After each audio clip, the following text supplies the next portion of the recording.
그 어려운 점은 의외로 그래도 인천이 그 열정이 있는 그 그룹들이 많아요. 그래서 순수하고 열정이 있다 보니까 그러니까 오히려 제가 말씀 안에서 가야 된다고 했을 때 또 그 공감대는 잘 형성됐던 것 같아요. 근데 이제 그것을 어떻게 하느냐의 문제에 대해서 서로 이제 또 의견들을 조율하고 그런 시간들이 사실은 좀 어려웠고요.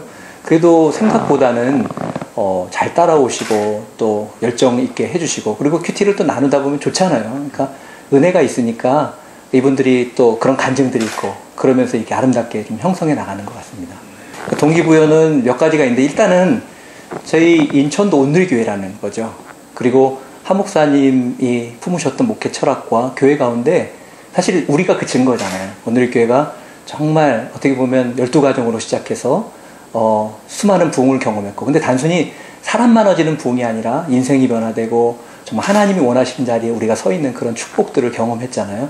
근데 그 베이스를 제가 이제 여러 사역을 통해 또 러브 소나타를 통해 또 경험한 것은 결국 그 베이스가 가기 전까지 중요한 그 정말 어떻게 보면 그 뼈대 같은 그 목회 철학 뼈대 안에 정말 큐티하고 1대1 이런 것들이 녹아 있었다는 거죠. 그래서 사실은 저는 하 목사님 말씀드리고 하 목사님이 왜 그것을 강조했고 또 온누리교회가 지금 어떻게 이렇게 성장했고 그리고 좋은 교회가 되었는지 그것이 바로 그 베이스인 어떻게 보면 큐티의 역할이 거기에 하나의 중요한 역할이었다는 것. 그것이 어떻게 보면 가장 또 큰 동기부여였고 또 우리가 모두 하 목사님을 또 존경하고 또 하 목사님의 교회를 또 사랑하기 때문에 왔기 때문에 그것이 또 좋은 또 하나의 어떤 그 계기가 됐고요. 거기에다가 또 예를 들어 시드니 온누리교회 같은 경우도 좋은 또 왜냐면 이민교회가 어려운 걸 알기 때문에 이민교회 문화 바뀐다는 게 쉽지 않잖아요. 그리고 중요한 것은 뭐냐면 다 열정을 가지고 있고 하나님을 사랑하기 때문에 가장 하나님을 사랑하는 사람들이 갖는 마음 중에 말씀에 대한 사모함이 있잖아요. 그 말씀을 묵상하고 개인적으로 그 말씀대로 하나님의 음성 듣고 살아간다는 것, 하나님의 음성을 듣고 살기를 다 사모하는데 사실 근데 그 방법이 바로 가장 기본적이고 베이스고 중요한 것이 말씀을 내가 묵상하고 또 하나님 그 말씀을 붙잡고 살아가는 것. 그것이 정말 우리의 인생을 바꾸는 성경의 수많은 어떤 메시지들 그것을 통해서 저도 계속 강조하고 그 부분에 대해서 동기부여를 계속 해 나갔습니다. 두 가지가 필요한 것 같아요. 교인 전체적으로도 예를 들어서 큐티 베이직 같은 거를 해서 큐티가 무엇이고 왜 해야 되는지 그리고 어떻게 해야 되는지를 교육하는 것도 필요하고요. 그리고 그거를 조금 더 임팩트하게 또 만들어서 그거를 미리 그러니까 그거를 전체적으로 하지만 그 중간 리더들과 함께 그 작업을 해야죠. 큐티 나눔도 해야 되고 그리고 그분들이 큐티를 어떻게 할 수 있는지를 목회자가 먼저 그 마음을 있어야 되고 또 어떻게 부족하면 또 훈련도 받으셔야 되고 그리고 나서 리더들과 끊임없이 나누면서 그것들을 해야 되고요. 그리고 한 번에 끝나는 게 아니더라고요. 그러니까 그것은 목회자가 계속 강조하는 게 중요하더라고요. 강조를 어떻게 할 수 있는가? 예를 들어서 뭐 외부의 강사를 모셔서 큐티 이제 목회자가 직접 베이직을 했다면 다른 뭐 어떤 큐티에 대한 어떤 그런 부분들을 또 계속 강의하고 또 계속 중간중간에 그것들을 점검하고 또 훈련하고 해서 끝없이 말씀 묵상하는 거를 그냥 그것이 편안하게 나에게 다가올 수 있도록 그것을 계속해서 지속적으로 훈련하는 게 중요한 것 같습니다. 뭐 제가 뭐 조언이라고 할 수도 없는데 저도 이제 처음 어떻게 보면은 영적인 모험이죠. 사실은 교회가 변화되는 거를 쉽지 않고 어려워하기 때문에 뭐 어떤 교회에 가서 그 교회에 가자마자 뭔가를 시도한다는 건 사실 쉽지 않은 거예요. 그러나 저희 같은 경우는 시간이 없으니까 뭐 3년 그 시간에 뭔가를 조금 목회적인 마음들을 가지고 나눌 수 있는 거니까 그런 그림인데 사실 저는 조급할 필요가 없다고 생각합니다. 그러니까 뭐든지 목회를 하다 보면 그러니까 부흥의 어떤 프로그램이라는 어떤 컨셉이 목사님들 안에 많은 것 같아요. 그래서 많은 세미나를 다니시고 그래서 요거 하면 부흥할 것 같다 그래서 그걸 얼른 도입해 보시고 또 안 되면 금방 포기하세요. 그거는 평생 반복입니다.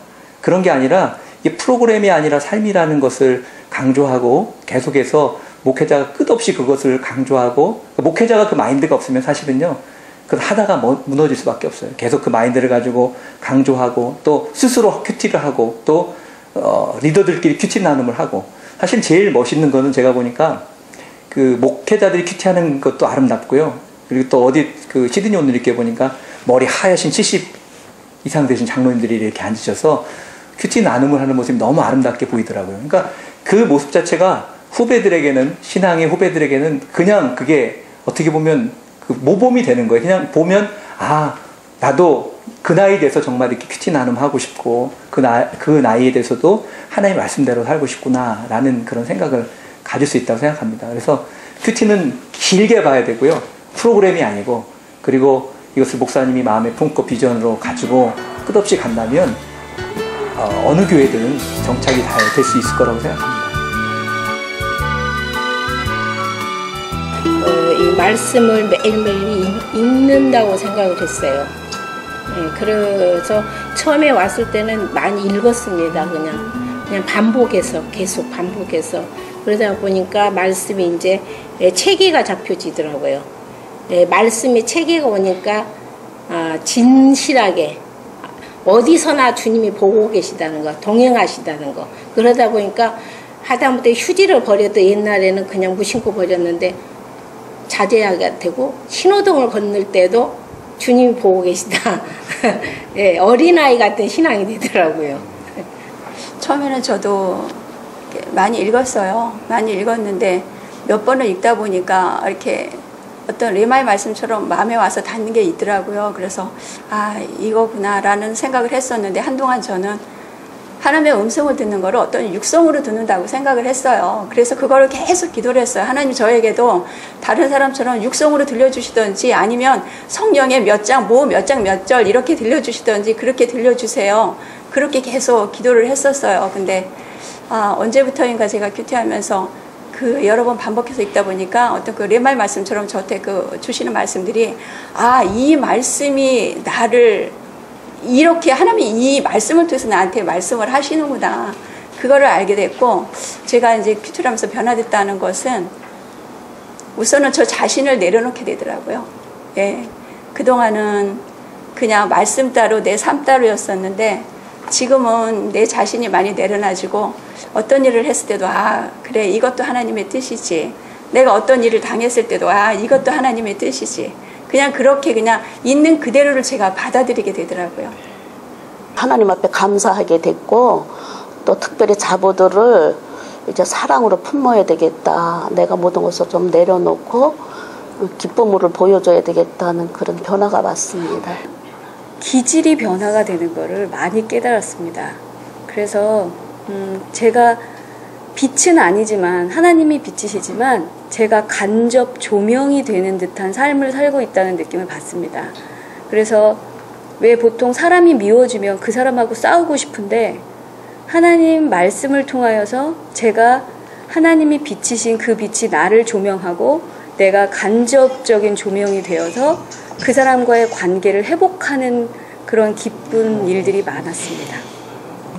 제가 큐티가 가장 힘이 됐었을 때를 얘기하고 싶은데요. 예전에 남편이 잠깐 구치소에 있었을 때가 있었어요. 근데 마침 그때 큐티 본문이 아가서였었어요. 근데 전 성경을 읽을 때 아가서가 왜 성경인지를 잘 몰랐어요. 예수님 얘기도 없고. 근데 제가 이제 매일 구치소에 있는 남편을 면회하러 가면서 그날 주신 말씀을 붙잡고 그때 예수님의 마음을 알 수 있겠더라고요. 면회 창 너머로 있는 그 남편을 보면서 가졌던 마음이 아가서에서 정말 내 사랑하는 자야라고 하시면서 주시는 그 말씀이구나라는 게 깨달아졌고요. 그때 또 큐티, 나만의 큐티일기 거기를 들어가면 큐티를 올릴 수 있고 나눌 수 있는 나눔방이 있었어요. 그래서 제가 거기에 매일매일 제가 큐티한 내용을 올리면 많은 사람들이 자기의 큐티를 같이 나눠주면서 댓글로 저를 위로해주고 같이 기도해주시는 분들이 계셔서 남편이 구치소에 있었던 한 달 동안을 오히려 그 어떤 때보다 풍성하게 살 수 있었습니다. 그래서 큐티가 저에게 가장 큰 힘이 됐었고, 제가 큐티를 하게 된 게 너무 감사하다라는 그런 고백을 하게 되는 그런 순간이었습니다. 그리스도인으로서 제 정체성이 회복되고, 그리고 삶의 우선순위가 바뀌어지더라고요. 큐티를 하게 되면 정말 매일매일의 자기의 삶 속에서 하나님이 직접 주시는 그 말씀을 듣는 것 같은 그런 실감을 느끼게 되거든요. 그래서 정말 시냇가에 심은 나무가 물을 잘 공급받을 때 정말 무성하게 되듯이, 우리가 크리스찬이지만 늘 날마다 주시는 물과 같은 그 양식과 같은 하나님의 말씀을 공급받을 때 우리의 삶이 풍성해지고 생활의 그 여러 가지 활력소가 더 되지 않을까 이렇게 생각하고 있습니다. 내가 우선 기쁘고 그다음에 다른 사람들한테 기쁨도 들고 제일 먼저는 말씀에 이제 순종하는 삶을 살아야 되겠다 하는 거 이제 교회 안에서 그 부분을 딱 찍어놨습니다.